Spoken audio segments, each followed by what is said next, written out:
Thanks for joining us from the Ohio AgNet Voice You Know with the News You Trust studio, sponsored by Grain Equipment Company, where innovation meets execution.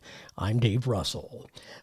Well, make plans now to visit the Ashland County Fair running through September 21st. Sponsors for tomorrow's remote broadcast at the fair are Wellington Implement and Centerra Co-op. Visit ashlandcountyfair.com for a full schedule.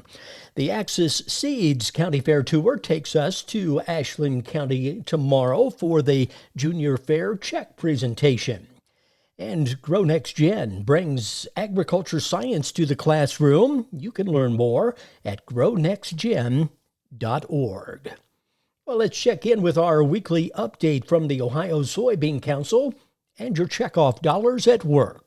I'm visiting today with Chad Warner. He's a farmer in Darke County, also a member of the Ohio Soybean Board. Chad, you've been doing quite a bit of traveling. Let's talk Soy Day. Tell us a little bit what Soy Day is, as it was U.S. Soy, the Indiana Soybean Alliance, Ohio Soybean Council, and USDA, along with USEC coming together. What is Soy Day? So Soy Day is a conference where we recognize participants that went through the Soy Food Masters program and the Soy Oil Masters program. Both of those programs we had about 250 participants that went through them, and then we give them an award for achieving going through that program. What types of things do they learn in the program? With the Food Masters, they learn how to prepare different food items made of soy and how to prepare them. From videos I saw, it looks like a pretty enthusiastic group. Yeah, it was really it was a lot of fun. They had a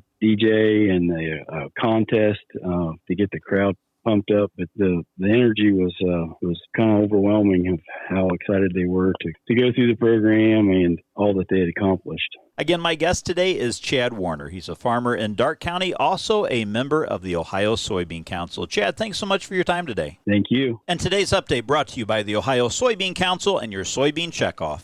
Well, the U.S. Dairy Export Council and National Milk Producers Federation expressed their strong disappointment with a preliminary ruling by Colombia's government that unfairly targets U.S. dairy exporters. The move advances baseless claims that U.S. milk powder was unduly subsidized. The groups called on U.S. trade officials to take immediate action to challenge Colombia's unjust decision and defend American dairy farmers and exporters. Well, it's been a busy 3 days at the Farm Science Review. Dusty is back with a special guest. Dusty.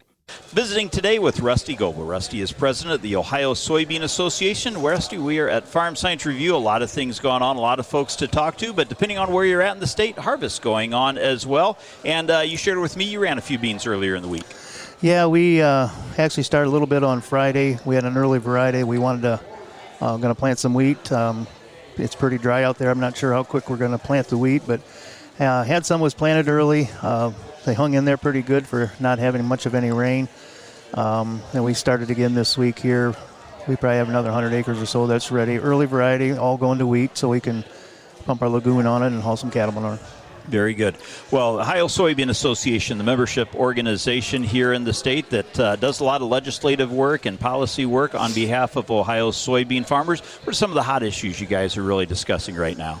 Yeah, one of the things that we're promoting the Z45, the renewable fuels. To back that up, what I'm really wanting everybody to know is we'd like to have as many members to join, soybean producers join to be a member of the association. It lets some of us go to D.C. or the State House, whichever one, and just kind of tell our story on what we're trying to do out there. The price of beans, we need to keep promoting them in any way we can, and if it's renewable fuels, crayons for your grandkids or kids, there's just so many uses that we're learning now that we're just trying to promote that. So good. Again, my guest today, Rusty Goebel, president of the Ohio Soybean Association. Rusty, thanks for your time. Thanks, Dusty. Dusty, Rusty, thank you. The markets, they're next. Nearly 90% of farmers say that financial worries, constantly changing market conditions, and other uncontrollable variables take a toll on their mental well-being. Add in the weather and family dynamics, well, it's a lot to handle alone.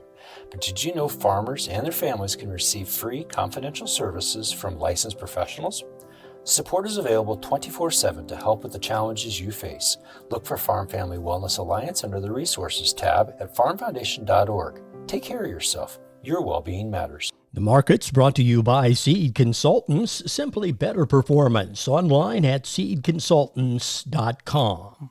At the Board of Trade, December corn 405 3/4 down 7, March corn 424 1/4 down 6 1/2, November soybeans 1013 1/4 down 3/4 cent, January beans 1031 1/4 down 3/4 cent, December wheat 565 1/2 down 10 1/4.